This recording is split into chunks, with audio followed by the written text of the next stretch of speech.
Hello दोस्तों, techno पाठशाला में आपका फिर से स्वागत है। मेरा नाम अयान है। आज हम बात करेंगे उस एनिमे की जिसने हम सबके दिमाग हिला दिए, हमें सोचना पर मजबूर कर दिया। जी हाँ, मैं बात कर रहा हूँ अटैक ऑन टाइटन की, और इसमें भी द फाइनल सीजन के उस हिस्से की जिसे द लास्ट अटैक या Shingeki no Kyojin the final chapters special 1 के नाम से जाना जाता है।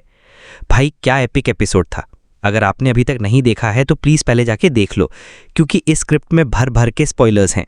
चलो शुरू करते हैं। तो दोस्तों, द लास्ट अटैक बेसिकली उस बड़े वॉर का शुरुआती हिस्सा है जो एरन येगर ने पूरी दुनिया के खिलाफ शुरू किया है।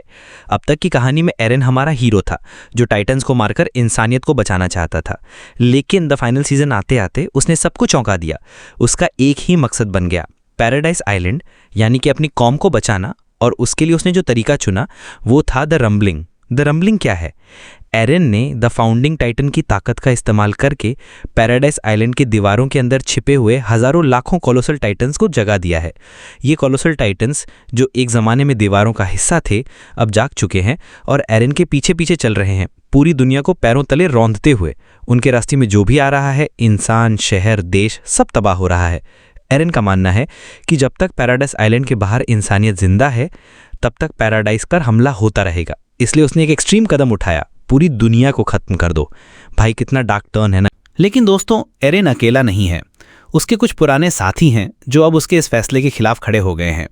उनका मानना है कि एरन जो कर रहा है वो गलत है। लाखों बेगुनाह लोगों की जान लेना सही नहीं है, चाहे मकसद कितना भी बड़ा क्यों ना हो। इस टीम में पैराडाइज के लोग भी हैं और मार्ले के लोग भी, जो कभी एक दूसरे के दुश्मन थे, अब एक साथ मिलकर खड़े हैं। चलो देखते हैं इस टीम में कौन कौन है। 1. मिकासा एक्करमैन। एरन की बचपन की सबसे अच्छी दोस्त जो उससे बहुत प्यार करती है। उसका दिल दुखता है, लेकिन वो जानती है कि एरन को रोकना होगा। उसके दिल में तकलीफ है पर इरादे पक्के हैं। 2. Armin alert. एरन को सबसे करीबी दोस्त और इस टीम का मास्टरमाइंड। वो अभी भी एरन से बात करके उसे समझाने की आखिरी कोशिश करना चाहता है, क्योंकि उसे लगता है कि एरन के अंदर कहीं ना कहीं अच्छाई बाकी है। उसके पास कोलोसल टाइटन की पावर भी है। 3. Captain Levi एक्करमैन। भाई इसके बारे में क्या ही बोलूं, सबसे बड़ा बैड एस। लिवाई का एक ही मकसद है, ज़ीक येगर को खत्म करना। याद है ना, लिवाई ने ज़ीक को पकड़ के रखा था, लेकिन वो निकल गया। और फाउंडिंग टाइटन की पावर एक्टिवेट करने के लिए रॉयल ब्लड का होना ज़रूरी है, जो ज़ीक के पास है, और एरन ने उसकी पावर का इस्तेमाल किया है। 4. जीन कीस्टीन और कॉनी स्प्रिंगर। ये दोनों भी एरन के पुराने दोस्त हैं जो शुरू में थोड़े कंफ्यूज थे, पर अब उन्होंने फैसला कर लिया है कि वो एरन को रोकने में मदद करेंगे, चाहे उसके लिए अपनी जान ही क्यों ना देनी पड़े। 5. राइनर ब्रॉन और एनी लियोनहार्ट। ये दोनों मार्ले के टाइटन शिफ्टर्स हैं जो कभी पैराडाइज के दुश्मन थे। उन्होंने भी बहुत बुरे काम किए हैं, पर अब वो रिग्रेट करते हैं और द रम्बलिंग को रोकने के लिए अपनी जान की बाजी लगा रहे हैं। 6. फैल्को ग्राइस और गैबी ब्रॉन। ये मार्ले के यंग सोल्जर्स हैं। फैल्को के पास जॉ टाइटन की पावर है और वो उड़ सकता है, जो इस मिशन में बहुत काम आएगा। गैबी भी बहुत स्किल स्नाइपर है। 7. कमांडर मैगाथ और कियुमी अजुमाबितो। ये वो लोग हैं जो अलग अलग देशों से हैं, पर अब सबका एक ही मकसद है, इंसानियत को बचाना। इन सबका एक ही टारगेट है, एरन तक पहुंचना और द रम्बलिंग को रोकना। लेकिन ये इतना आसान नहीं है। एरन अब फाउंडिंग टाइटन के एक मैसिव रूप में है जो लगभग एक पूरे पहाड़ जितना बड़ा है।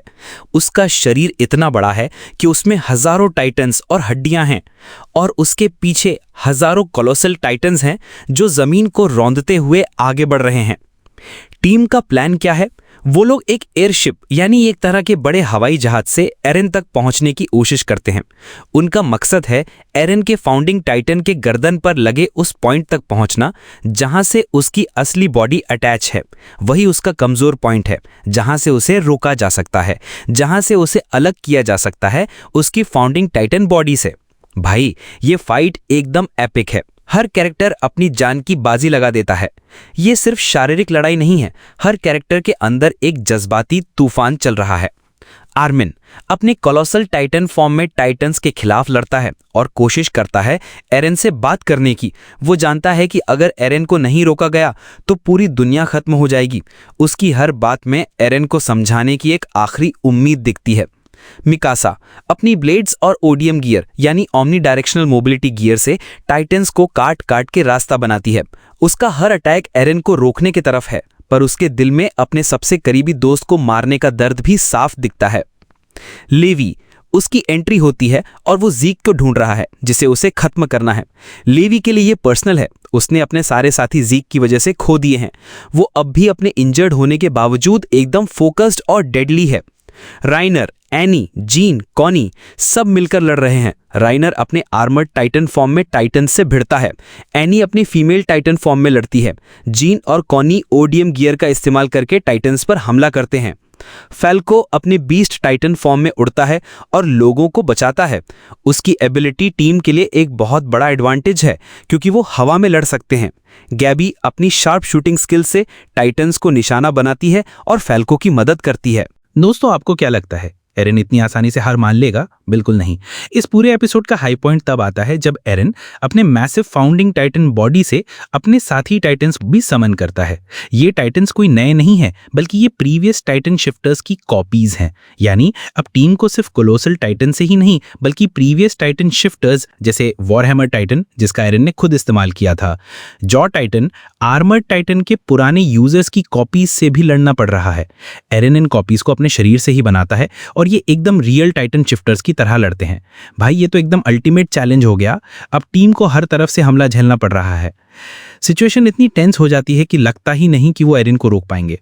हर कोई अपनी लिमिट तक धकेल दिया जाता है। एपिसोड का एंड यहीं पर होता है जब सब लड़ रहे हैं और ऐसा लगता है कि पता नहीं क्या होगा। हमारा हीरो एरन अब हमारा विलन बन गया है और उसके बचपन के दोस्त उसे रोकने की आखिरी कोशिश कर रहे हैं। हर किसी की सांसें थम जाती हैं कि अब आगे क्या। तो दोस्तों, द लास्ट ट्रैक बेसिकली उस बड़े वॉर का शुरुआती और सबसे इंटेंस हिस्सा है जहां एरन को रोकने की कोशिश की जा रही है। ये एपिसोड हमें बताता है कि कितने बड़े स्टेक्स हैं और हमारे कैरेक्टर्स कितनी मुश्किल, जानलेवा और जज्बाती सिचुएशन में है। क्या वो एरन को रोक पाएंगे? क्या द रम्बलिंग रुकेगा? इसका जवाब हमें द फाइनल चैप्टर्स स्पेशल 2 में मिलेगा।